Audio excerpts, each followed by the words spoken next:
এজন্য যুবক মনে রাখো, 3টা বাজে বাইরে হইছ, রাতের 11টা বাজে ঘরে ঢুকছ, 8 ঘন্টা এমন কিছু বন্ধু নামের দুষ্ট শয়তানের লগে আড্ডা দিছ। এই শয়তানগুলো 8 ঘন্টায় না তুমি না তোমার বন্ধু নামের এই শয়তান কারো মুখ দিয়ে একবার আল্লাহর নাম বের হইছে। কি বন্ধুর সাথে আড্ডা দিলা? এমন শয়তানের লগে আড্ডা দিলা কেন? এমন জানোয়ারের সাথে আড্ডা দিলা কেন যে নাফরমানের মুখ দিয়ে 8 ঘন্টায়ও তার মালিকের নাম আসলো না? অথচ 3টা থেকে 11টা এই সময়ের মধ্যে তো 3 ওয়াক্ত নামাজ চলে গেছে না? এই 8 ঘন্টার মধ্যে আসরের আজান হয়েছে, এই 8 ঘন্টায় মাগরিবের আজান হয়েছে, এই সময়ের ভিতরে এশার আজান হয়েছে। কইছে বন্ধু নামের শয়তান কেন মনে করাইল না? এজন্য কোরআনে আছে বহু নাফরমান ব্যক্তি হাসরের ময়দানে নিজের আঙ্গুল এরকম দাঁত দিয়া কামড়াইয়া ছিঁড়ে ফেলবে আর আফসুস করবে আর বলবে ইয়া লাইতানি লাম আত্তাখিজ ফুলানান খলিলা। হায় আফসুস আমার মন্দ কপাল, ওই দুষ্টটাকে আমি কেন বন্ধু বানাইলাম? যদি তাকে বন্ধু না বানাইতাম লাকাদ আদাল্লানি আনিদ যিকর বা'দা ইদ জাআনি, আমার কাছে আযান আসছিল, আমার কাছে কালেমার আওয়াজ আসছিল, কিন্তু এই বন্ধু নামের এই শয়তান আদাল্লানি আনিদ যিকরি, আমারে আল্লাহর জিকির থেকে পথহারা করে দিয়েছে। এই শয়তান আমারে পথহারা করে দিয়েছে। ভাই আমারে একবারও আল্লাহর নাম বলতে দেয় নাই, ভাই নিজেও বলে নাই, আমারও বলতে দেয়। আমার শায়েখ আল্লামা মুফতি মুশতাকুর নবী সাহেব, আমার জীবনে আমি বহু দেখছি, হুজুরের সাথে আমি লম্বা সফরে গেছি, কত লম্বা 8 ঘন্টা 10 ঘন্টার সফর। যখনই হুজুরের সাথে কোনো গল্প করতে চাইছি, গল্প মনে করেন এমনি গল্প, তার বাজে কথা না, প্রয়োজনীয় কথাই মনে করেন একটু এমনের কি গল্পর আকারে, যখনই হুজুরে দেখে গল্প জোরাইতে আসি, মানে গল্পের বাইল করছি মাত্র, হুজুর সাথে সাথে বলে মৌলানা 10 বার কুল হু আল্লাহ পড়লে জান্নাতে একটা ঘর হয়, চলেন কয়টা ঘর বানাই। মানে দিলওয়ারি ফান্ডেল্লা আমার গল্পটার উপরে কি দিয়ে দিল? ফান্ডেল্লা দিল। এইটা হুজুরে কর, 10 বার কুল হু আল্লাহ পড়লে কি হয়? জান্নাতে একটা ঘর হয়। কয় চলেন দুজনে কয়টা ঘর বানাই, মানে জান্নাতে। তার মানে কি? তার মানে কুল হু আল্লাহ পড়েন, কথা বন্ধ করেন, গপ বন্ধ করেন। এই আমাদের কুমিল্লার বটগ্রামের হুজুর আল্লামা নুরুল হক সাহেব, যারা তাকে দেখছে জানে, আমি জীবনে কমপক্ষে 10 বছর ধরে আজকে ওনারে লাগাতার দেখি। আমি এই 10 বছরে কোনো দিন ওনারে দেখি নাই প্রয়োজনের অতিরিক্ত এক শব্দ কথা বলি, প্রয়োজনের অতিরিক্ত কথা শেষ, উনি অন্য কাজে ব্যস্ত, হয়তো উঠে গেছে। আমাদের জিং গাইতেও না যে আমি যাই না, হুজুর কথা শেষ না, আমি কি আল্লাহকে নিয়ে থাকা। আজকে এটাই রাত হয়েছে অনেক, কেন জানি বেশি বলা হয়ে গেছে। সেলিম ভাই আসাতে দাঁড়িয়েছে, মাশা। যাই হোক, লিয়াযকুরুসমাল্লাহ, তাহলে কোরবানি বলেন, হজ বলেন, নামাজ বলেন, জিন্দিগিতে সব এক এক সময় এক একটা ইবাদতকে আল্লাহ এভাবে সাজাইছেন। আমার শায়েখ বলে, মজার বিষয়, একটা সুন্দর কথা শুনেন, হুজুরে বলে এটা, আল্লামা মুফতি মুশতাকুর নবী কাসিম হুজুর বলে যে ভাইয়া সবই হলো চিনি, দুধ, এই পানি মিশাইয়াই সবগুলো মিষ্টি বানাইছে, সবগুলোর মধ্যেই উপাদান দুধ, চিনি, পানি, ঠিক না? কিন্তু বিচিত্র মানুষের স্বাদের জন্য, বিচিত্র মজা আনার জন্য একটার নাম দিছে সন্দেশ, একটা নাম দিছে রসমালাই, একটা নাম দিছে কাঁচা গোল্লা, একটা নাম দিছে চমচম, একটা ছানা বালুসা, একটার এই নাম ওই নাম, কিন্তু সবগুলো মিলাইয়া মূলত দুধ, চিনি, পানি। এত কিছু না কইরা একটা বড় কইরা ফুটবলের মতো মিষ্টির একটা ছাক্কা বানাই দিলে তো আর হাসছিল, বুঝলেন না? অথবা আরো বড় চাইয়া যে এটা একবারে তোমারে বানাই দিলাম, এটার থেকে একেবারে হাত দিয়ে কামড়াইয়া যখন যে দূর লাগে খাইবা, ঠিক না? কিন্তু এই বৈচিত্র্যতা আসতো না তখন, ঠিক কিনা বলেন না কেন?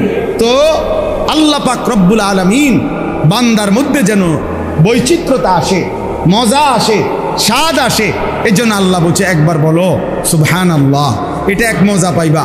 আবার বলো আলহামদুলিল্লাহ, তো আরেক মজা। এবার বলো আল্লাহু আকবার, তো আরেক মজা। এবার বলো লা ইলাহা ইল্লাল্লাহ, এবার বলো আস্তাগফিরুল্লাহ, এবার বলো সাল্লাল্লাহু আলাইহি ওয়াসাল্লাম, এবার বলো মাশা আল্লাহ, এবার বলো নাউযু বিল্লাহ, এবার বলো আস্তাগফিরুল্লাহ, এবার বলো ইন্না লিল্লাহ। বলতে থাকো, এক এক আইটেমে বলো, তো আলাদা আলাদা ভিন্ন ভিন্ন, কিন্তু ঘুরে ফিরে সবগুলোর মূল মাকসাদ আল্লাহ।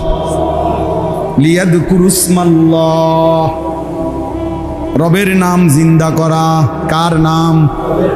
আল্লাহ। ফাইলাহুকুম ইলাহুন ওয়াহিদ ফালাহু আসলিমু, অতএব তোমাদের ইলাহ কেবলই একজন। কয়জন? ফালাহু আসলিমু, কাজেই আমার বান্দা সেই আল্লাহর দিকেই ঝুঁকে পড়ো, সেই আল্লাহর কাছেই নিজেকে সমর্পণ করো।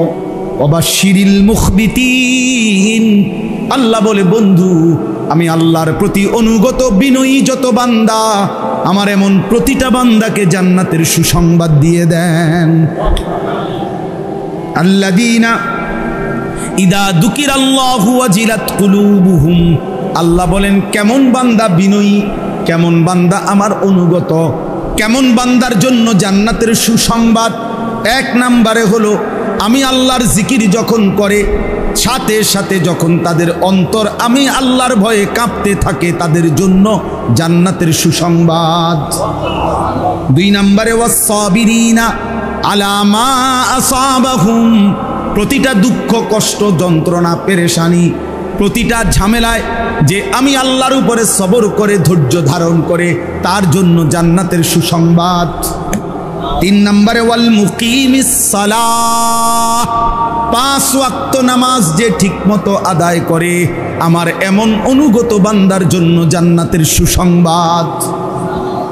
4 নম্বরে ওয়া মিম্মা রাযাকনাহুম ইউনফিকুন, আমি আল্লাহর দেওয়া রিজিক থেকে যারা আমার রাস্তায় খরচ করে, হজ ফরজ হলে হজ করে, যাকাত ফরজ হলে যাকাত দেয়, কুরবানি ওয়াজিব হইলে কুরবানি দেয়, আবার সাদাকাতুল ফিতির ওয়াজিব তো সাদকায়ে ফিতির আদায় করে, দান করে, সাদাকা করে, অভাবী গরিব দুস্থ অসহায় এতিম বৃদ্ধ নারী প্রতিটা বিপদগ্রস্ত প্রতিটা দিনই কাজে যে দান করতে থাকে, আল্লাহ বলেন এমন বান্দার জন্য জান্নাতের সুসংবাদ। খালাস। আল্লাহ আমাদেরকে তৌফিক দান করেন। মূল বক্তব্য হইল কি বলা উদ্দেশ্য? মালিকের নাম উচ্চারণ। কার নাম?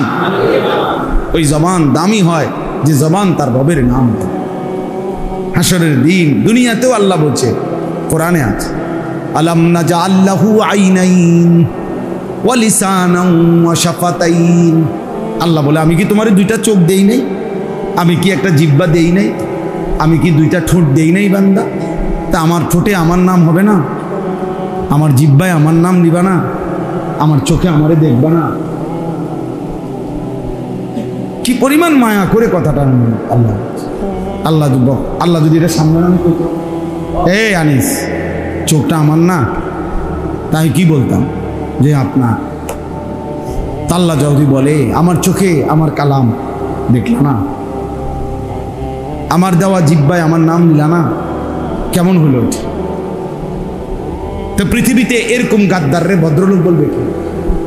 যার থেকে সে 24 ঘন্টা পায়, সে তার প্রতি অকৃতজ্ঞ, সে তার বিরুদ্ধাচরণ করে, তার হুকুম অলঙ্ঘন করে। এরকম মানুষকে পৃথিবীতে কোন যুক্তিতে, কোন শব্দে তারে ভদ্রলোক বলবেন? বলেন না কেন মিয়া? কথা বলে। এই জন্য কোন বেনামাজি, কোন হারামখোর, কোন নাফরমান ভদ্রলোক হইতে পারে না। ইমানদারি ভদ্র, সেজদাওয়ালাই ভদ্র, কালেমাওয়ালাই ভদ্র। আল্লাহকে যে ভয় করে সেই কেবল কি? আল্লাহ আমাদেরকে তৌফিক দান করেন। আল্লাহ তোমাদের যুবকদেরকে কবুল করে নেন। প্রিয় ভাই, আল্লাহর দ্বীনের জন্য নিজেকে প্রস্তুত করো, কালেমার জন্য নিজেকে রেডি করো, 5 ওয়াক্ত নামাজ পড়ো এবং নিজের আখলাক চরিত্র হেফাজত করো। নারী, ছবি, মদ, জুয়া, জেনা, ব্যভিচার, অশ্লীল দৃশ্য, এই চুলের বেইমানি, ফ্যাশন, কাফের মুশরিকদের অনুসরণ, এটা ছাড়ো বন্ধু, এটা ছাড়ো। বিবেককে কাজে লাগাও, হায়াতকে কাজে লাগাও, সময়কে কাজে লাগাও। নিয়ত করো, এখন হজ্জের মৌসুম। আমার তো প্রতিদিন বলি এজন্য, এখন এই হজ্জের মৌসুমে প্রতিদিন আল্লাহর বান্দা মালিকের ঘরের কাছে ছুটছে। এই ভাই, বিশ্বাস করেন যে এই চোখ কাবার ওই কালো গিলাফ দেখে নাই, মদিনার সবুজ গম্বুজ দেখে নাই, আমার দিল বলে তুমি কিছুই দেখো না। তুমি দেখলাই, তুমি দেখলাই